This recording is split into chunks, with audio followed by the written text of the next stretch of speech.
Welcome everybody. You're tuning in to the Fight Show. And this is where we break the fight world down, round by round, in master boxing. First and foremost, we got to get right to the meat on the potatoes because we just have crowned a new heavyweight American champion last night in Deontay Wilder. And what we do here in round by round is we break the fight world down, round by round, whether it's about the skill sets, the intestinal fortitude that it takes for a fighter to get to the level that it takes for him to get to make it to that pinnacle, like Deontay Wilder just so recently did last night, and in a magnificent style as well. So as you think about it, what we do is we break it down. So Deontay Wilder, first round, as we go in, the characteristics of a champion. Prior to the fight, those guys, as you can see, the characteristics of a champion, these categories are always broken down. First, you're going to have the quiet man, Joe Frazier. Lennox Lewis was somewhat of a quiet man, Joe Louis. These guys are what we call the echelon of the quiet heavyweight champion. They come in, they want to do what they do, they just handle business when it comes to getting in the ring and fighting. And that's what they want to do. But it's just like going to school and someone's trying to mess with you. What you want to do first is you got to have what we call some kind of a swagger to keep the naysayers and the haters off. And that is how you walk around. And that means everything, because the way you walk around is how people perceive you. You know, you don't see boxers taking pictures or football players taking pictures in string bikini. Why? Because it's a persona that you have to have as a heavyweight champion or of any type sport as a world champion. Even in MMA, Ronda Rousey, you don't see her looking too girly until it's time to put the show on the girly side of things, model-esque, get it on. Those things are a reason. It's a reason why those things come to fruition. It's because people want to be perceived a certain way. Deontay Wilder wants to be perceived a certain way. Bermaine Stiverne, before that fight, he had no interest in anyone really knowing who he was. He wants to get in the ring, wreck, take the check, and this is the difference between those two fighters. But as that fight played out and this event built up, you could see Sonny Liston was another one. And the reason why I have to say that is because this was Ali Sonny Liston-esque, Ali Joe Frazier-esque. The role has to be taken of the bad guy. Deontay took that role, and we got 30 seconds left in this round, and then we're going to move on to the next. Deontay, he took that role, and he took it with a grain of salt. The majority of the people that watched this fight last night were watching to see the questions get answered. Could he survive what Bermaine Stiverne was going to bring? Well, the simple fact is he had the characteristics, the cachet, the chin, and the objectivity. He knew he wanted to set out for his goal to become a heavyweight champion. And that's some of the characteristics that make up Deontay Wilder. This is in between round where we just chop it up and lead you off and segue into the next topic of discussion, the hatred that was built in the midst of creating this fight. Which was it? Was it a necessary evil? Yes, it was. Because the characteristics that we segue from in the first round was talking about the things that created the stage, the cachet, the flavor, the style, the verbiage. He's always being charismatic with the things that he says, and to get up under the other guy's skin, or more or less not, because I think he meant everything he said. But now we're going to prep to get ready for round two.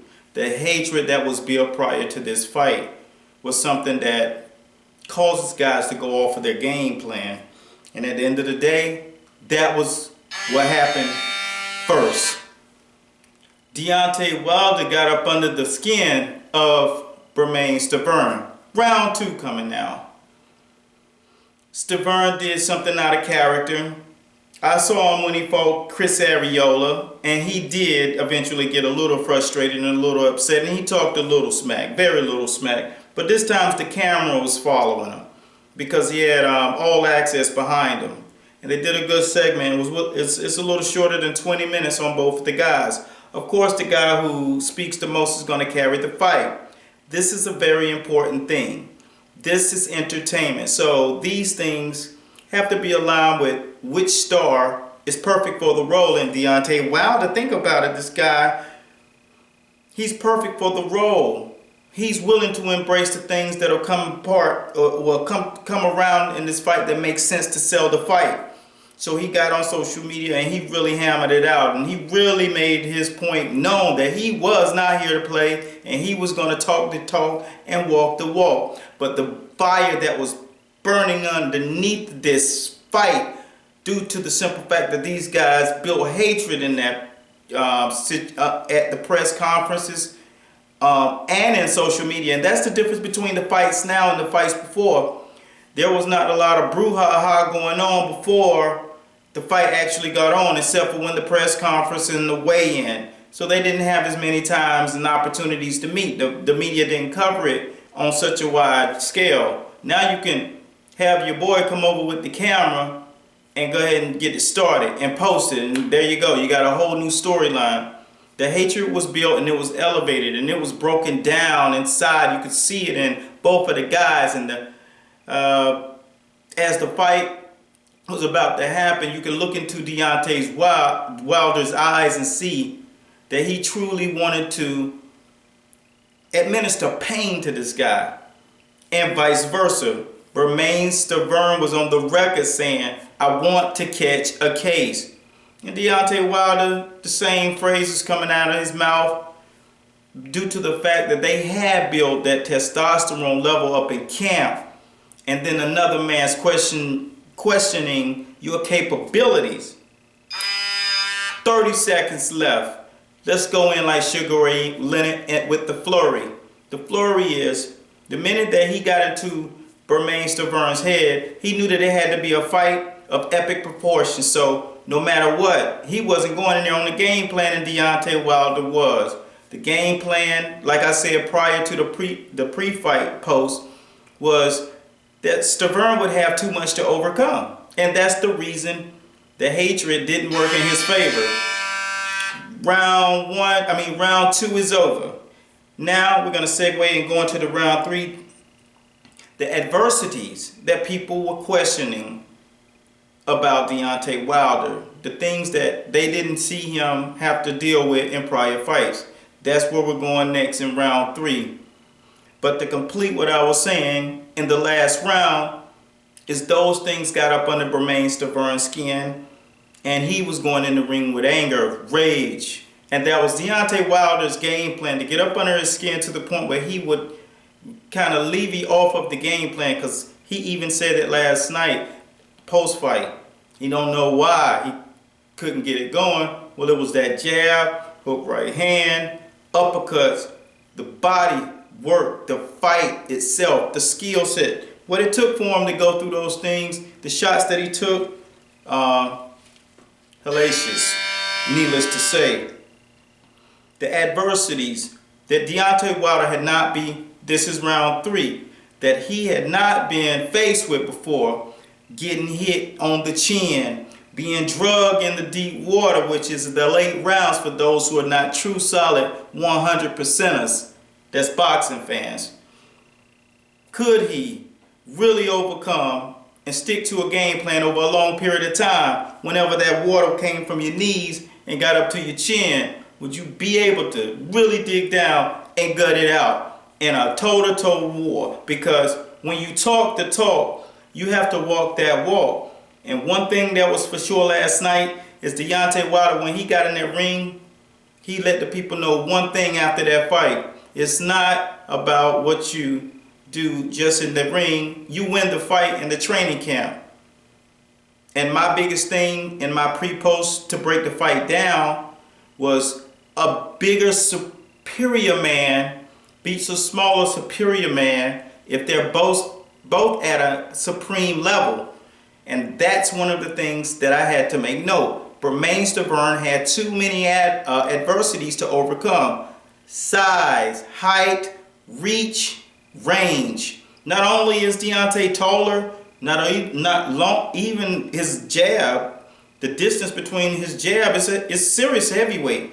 I mean, he may have arms as long as Lennox Lewis, and Lennox Lewis was an 84-incher. You get it? That's a wingspan. That's a person.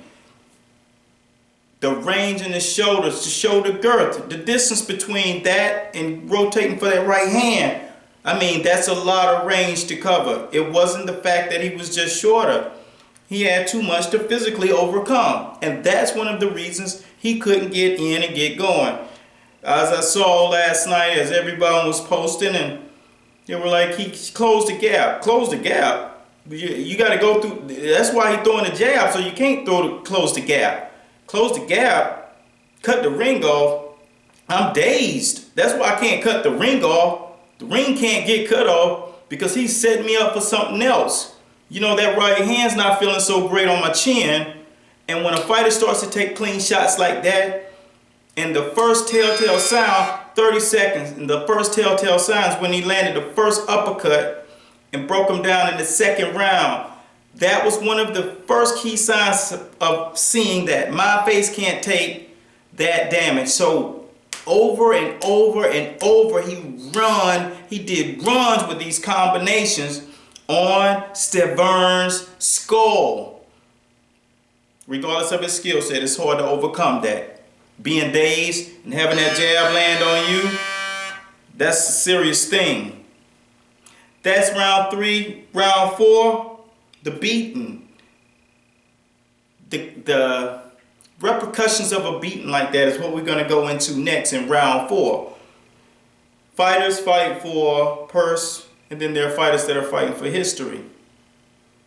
That's the objectivity of that statement is weighing on. There are fighters who come to lay their lives down, which is what we call the Mexican style.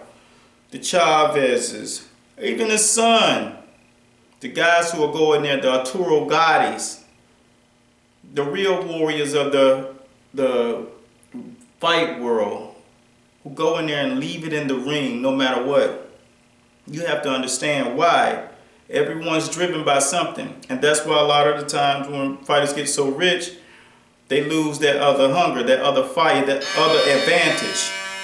Because they're not willing to take that punishment anymore. Because your mind tells you when it's too many and when it's too much.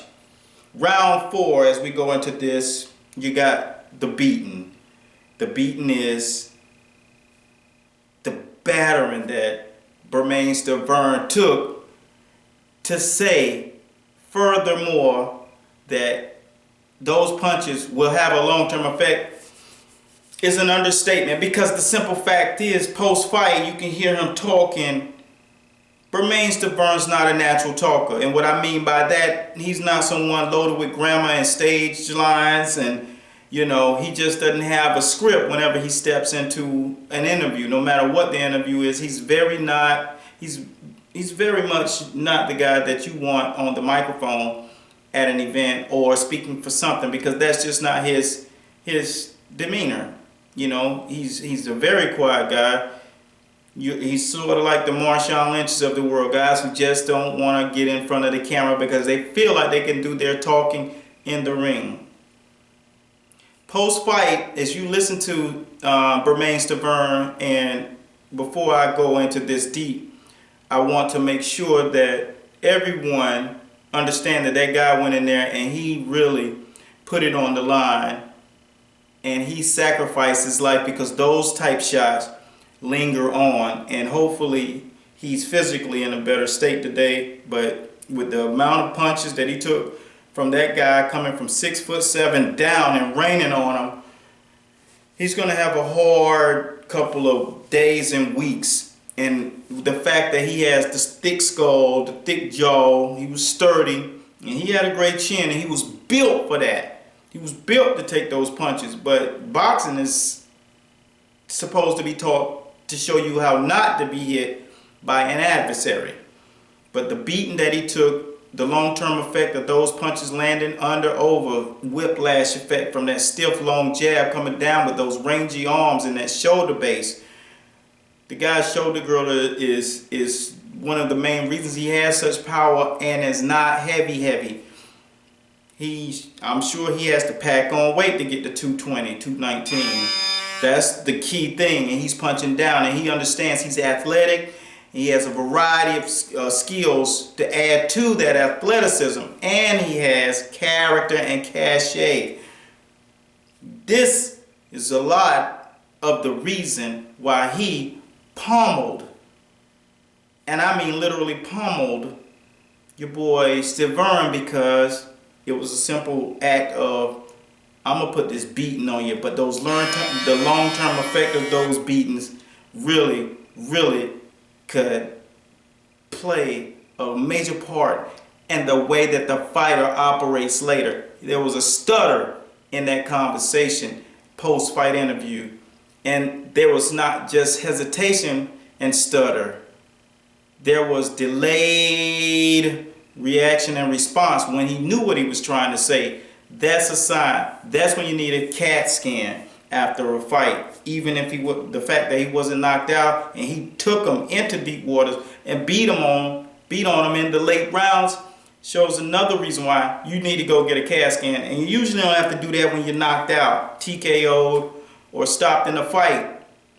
That's the reason why they go ahead and send you to the hospital. But Bermaine Stiverne definitely suffered some concuss-like symptoms last night, because he was, I remember Galata after fighting Tyson, same thing, round 5. The possibilities are out of this world for Deontay Wilder, and that's what we're going to talk about in round 5. The possibilities of what he's going to be capable of doing if he takes a fight like that. Imagine if that fight was on NBC and the world would have been able to see it. Just imagine if 130 million viewers had an opportunity to see an American heavyweight come to rise and take the throne from a Haitian. And the goals are set on taking it to Russia or the Ukraine and fight Klitschko and Tyson Fury as well, in the reverse order, as Deontay made clear. That's what his perfect world would look like. Think about these things. These are the type things that will make our sport it will make it mainstream worthy. A heavyweight champion. This is one of the main reasons that television didn't embrace boxing anymore. It was carried by the smaller men, and the networks kind of backed away from it after the Tyson era, a little bit into the Lewis era, and he closed it out. But Lewis wasn't a TV guy. Sugar Ray Leonard was the TV guys. Right now we have the TV, the mainstream. Our show in boxing, and the way that the momentum from social media carries it, it's going to be epic. Just like the new show Empire with Terrence Howard and Taraji. It came on. The build-up was crazy. Now Fox, which is a Republican network, I mean the true Tea Party is. These individuals have seen something happening in the sport with their own eyes, because you can track the numbers on social media. And you can see how well boxing does. The fact that it could possibly be going into network TV, having those fans watch the sport of boxing will push it into such an echelon. With a heavyweight champion, the greatest boxer in this era at welterweight, also going strong still, heading towards a record. Deontay Wilder was in the last fight of the contract that he was in. Now he could possibly sign and be a fighter on NBC, which will bring many people to the sport of boxing, which we all benefit. Like I said, one man had to step in that ring and create all that, and that was Deontay Wilder, and hats off to him, because purpose is round 6. The purpose, 5. The purpose that drives him, of course, the daughter. And knowing that he almost entered his adulthood without a career, and later in his life he found boxing. But these things are what happen whenever you stick to a plan and believe in yourself, and you have a great team surrounding you and pushing you throughout those doors and giving you the support that you need. The purpose is to try to get yourself in a position and align yourself to fight those who are necessary to fight. Like I said before, a long time ago, I realized some things. I realized what I was on the planet to do, and maybe you have too. But one thing that I know for sure after seeing Deontay Wilder fight and the pre-fight is that he understands what he was here to do. And the fact that you get the opportunity to do it is a beautiful thing, because a lot of people will never find that, and they will never be able to exercise that. I want you to take this with you. There are 2 days in your life that are most important. The 2 most important days of your life are the day you were born and the day you find out why. Think about that. And I hope you're there. They call me the Fight Doctor. And I thank you guys for watching. Because you're watching Master Boxing. And this is where we break the fight world down, baby. Round by round. Peace and congratulations to the bronze bomber, Deontay Wilder, the new heavyweight American champion of the world. Peace. Be blessed. Stay tuned. We coming with more. Out.